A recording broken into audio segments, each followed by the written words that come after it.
Hey guys, it's Troy here with my friend Sword of Seals for another custom track review. If you guys missed the first custom track review, then just click the bottom of this YouTube video right now, or just check out the description where I'll have the link available. I'd highly recommend watching that video first if you haven't seen it before watching this one, because this one's going to be less in-depth than the other one, and the other one will explain everything that we're about to cover in this video in much more detail in terms of how we're going to review these tracks. So definitely check it out if you haven't already. And this leads us into our next track, which is Daisy Gardens. Now, unlike in the first video where we drove a lap of the track first, but since this track is so long to the point where it's only 2 laps, we're just going to go straight into it this time as opposed to going... Sounds good, sounds good. Immediately, I am noticing that the fences are enormous. They are way too big. 3 times the size of my character, if not more. Yeah, I feel like if you made the fences smaller and the hedge behind it smaller, you'd be able to see more of the track on the right and the left, or at least on the right. So it'd be more visually appealing for sure. And then obviously you could see the beanstalk or the leaf vine section in the distance right there just cuts off randomly to the point where we could obviously see it from the start line. Yeah, and some of the leaves are cut in half and it's a clear I feel like line. it should go up more so we just can't even see the end of it. I think that would look cooler maybe. Yeah. What do you think? Yeah, I definitely think that that's a visual thing. I mean, even... I'd want to see what that looks like. Even though it's pretty already, you've got the rose trees there, you've got a lovely fountain turn here, you've got a sign telling you which way to go, which is nice. Yes. Don't get me wrong, guys, even though we pointed out 2 visual things already, this track is very pretty. There is this area over here. There was a sign over there that told you to go up the thing, but there's no sign to tell you not to go this way. Even though the mini map that could be a little confusing to newcomers, for newcomers and first time players. That might be an alternate route. Yeah, that you might be able to regroup or something. Yeah, maybe mention that this is not the right way or something. And then immediately once you enter the dome section, you've got a choice of 3 routes. You've got a left route, a middle route, and a right route. But unfortunately, let's take the right route. Let's just show them what happens. No indication that tells us this would happen. The road stays the same color and everything. Like that, there should be an obvious indication, or at least a fence to fence it off, because it should not just end like that. What if people want to take the sides? Maybe they. And the mini map has the whole dome. If you look at the mini map, the whole circle's here, so it does look like you should be able to drive over here, but it immediately counts you out. And it'd have more route potential as well. It'd add to the design of the track if you could go to the left and the right. It is a little bit unpolished feeling just having that for sure. But the dome is pretty. Anyway, moving on. So as you can see right here, there's a Peach Gardens like shortcut, which is cool. You could actually go through here and cut off the turn. Now, adding to a little bit of complexity that I thought of when we were brainstorming on this track together, you see those item boxes in the distance. These ones all the way over here. All the way up here. That's the one. They are way out of the way, to the point where it is not worth going up there at all. You lose a lot of time if you go up there. No matter what item you get, hardly, unless you're in like last place, it's just not worth it to go for those items. However, check this out. What if the items were on the left over here? You could grab an item box and then use the trick boost to propel yourself through the shortcut, like I just did right there. That would be a very cool, complex addition, and would be fun for the track, for playability and complexity and design. It would just, you know, conquer all 3 of those categories in one. I definitely agree with you there. I mean, like this reminds me of another CT, like Sacred Fog Coast. It has a bunch of areas where you can go up and get items, but they're never used because they're so out of the way. It's just so out of the way. Yeah. I have a problem in the sense of the fact that this grass is off-road and dirt and slows you down, but the grass over here, which is the exact same color that you use to lead up to the higher pipe, and then this one you can't drift on. You're right. It's not really consistent in terms of its color scheme. It's another playability, unpolished aspect. Yeah, it should be a lighter green, I think. Yeah, just to make it a little more noticeable, and that's just a small thing, but it definitely matters. For sure. And then you've got let's keep going. This section upcoming. This area is gorgeous. I love it. Oh yeah, look how awesome it's pretty. This is the thing we were talking about at the start line. You know how we're all encased in the dome? It doesn't look as bad considering that the whole of the area is completely concealed by vines. It looks so we're actually above the section we were at before. Oh yeah, the section down below. That's true. So there's 2 routes. One makes you they look about the same, right? One sends you downward and the other one sends you upward. However, there's a problem I'm going to show you right now. This ramp at the very end of these two boost panels gives you a stage 1 trick or a non-flipping trick, and it's way high up in the air, so it just brings you way up here, and then you have that trick and you just fly way up in the air. And if you actually jump over it, like I'll do right now, then you fly really high and you'll just hit this invisible wall way up there. It looks like you're gonna create a shortcut, but you don't. So my solution would be for that path, I would have it go downwards before having the trick ramp, so that doesn't happen kind at of all. like so you Abyssal Ruins, right? Yes. Abyssal Ruins is a trick ramp, Yeah, but yeah. it sends you to the floor. Yeah, that definitely worked. Yeah. That solved that problem. just like the other route has. I think that would be better. And we are going to run out of time, so we're going to have to continue our escapades on race 2. Yes, we'll be back in a second. And after our brief interlude, we are back on race 2 of Daisy Gardens. Yes, so this ramp right here gives us a non-flipping trick, and it leads into a very awkward turn that makes you go wide. And I feel like it'd be really cool if you could just go off this ramp, trick, and cut the turn. And if you did it right, you'd be able to drift and not land in the off-road after. But there's an invisible wall, so if that invisible wall was removed and they just had like an out-of-bounds area in between it there, then you'd be able to like cut the turn more. And if you did it right, you'd avoid going in the off-road over here, and I think that would be a nice little shortcut. The fence could also be pushed back a little bit. It stands out to the point where you can't even shroom across this grass to the in any way. Oh yeah, shape, I or know. form. Yeah, that So too. Like even for the less experienced Yeah. players that didn't want to do the shortcut to the extreme levels that Troy That's true. mentioned, if you wanted to, it's kind of like yeah. Also, Marshall Gorge, you know, they have the what is the grass what section. is going on here?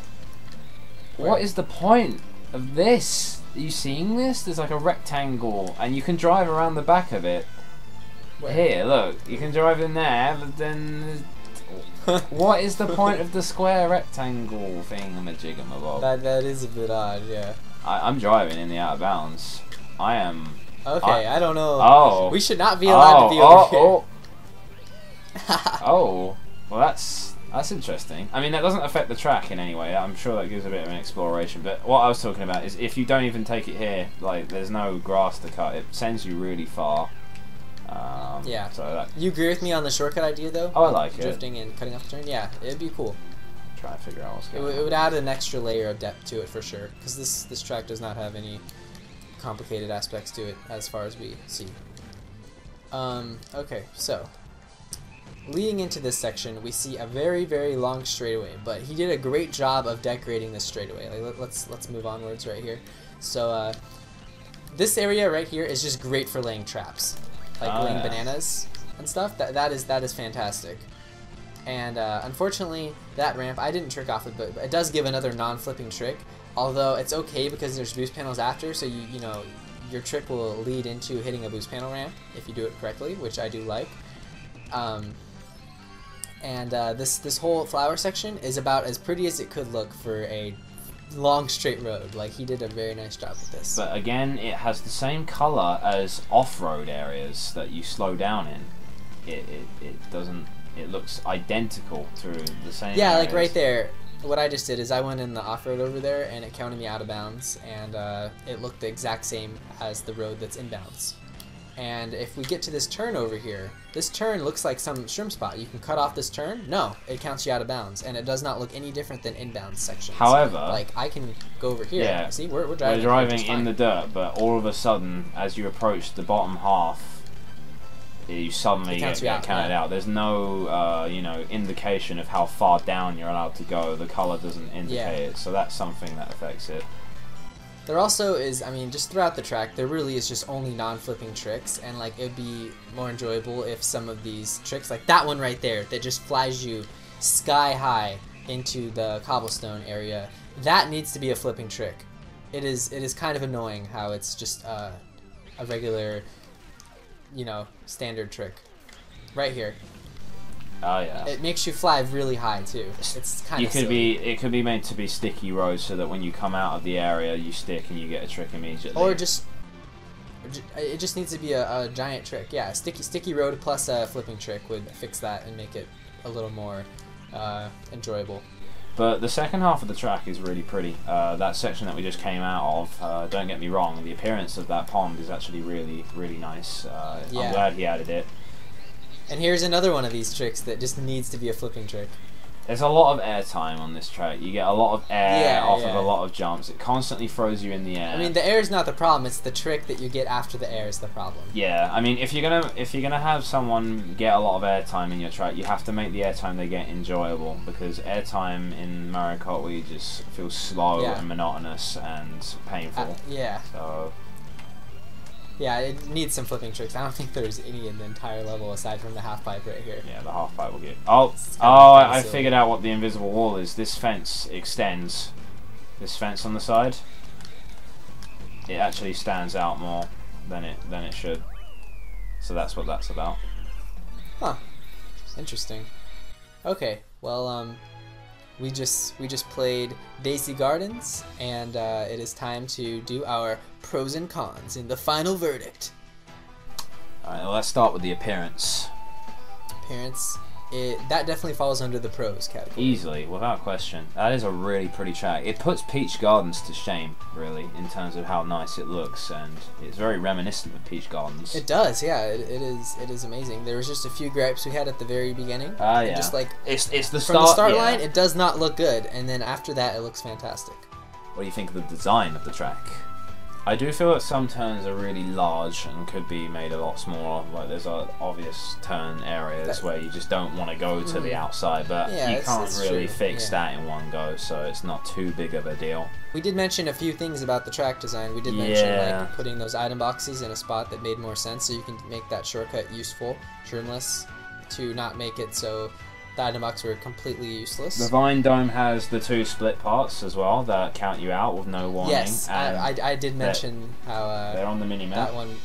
That one route needed to be fixed a bit. Yeah, so unpolished aspects, there's a few times where you can, like, in that circular section where, like, you could accidentally be going the wrong way and there's no signs telling you that you're going the wrong way. And then the circle where there's the benches, as you said, you're driving on road and it's even on the mini-map, and then all of a sudden it's it just counts you out. Off-road that's so, the same colour as normal road. And then the off-road. All over the place when you're driving. Unpolished aspect. It's just colour coordination, small stuff like that. Some people will get confused. Yeah. So. Yeah, so playability, the unpolished part would fall under the cons for sure. But for giving good races, I could see the track giving good races, especially if it had a few minor fixes. For sure. But how's the complexity? How well do you think you can master this track? Is this track easy to pick up and hard to master? Is it easy to pick up? No, not right now. No? No. For like complexity with like difficult to master, there's not much to master right now. No. Unfortunately, there are no load tricks. The ramps are all kind of awkward. Need some, like I said, stage 2, stage 3 flipping tricks. And I mentioned that one shortcut idea too, which would help that one awkward turn if you could like cut it off. But all that needs to be done is have the invisible wall removed, and I think that would solve the problem. So that would add some tech, some shortcut. Yeah, I definitely feel that it's lacking in that department the most. It's got the appearance, and it's got a lot of design that makes it interesting, but some tweaking of the design is definitely necessary to make it a bit more accommodating to newcomers. Appearance-wise, it's like 10 out of 10 almost. Yeah. It's like 9 out of 10.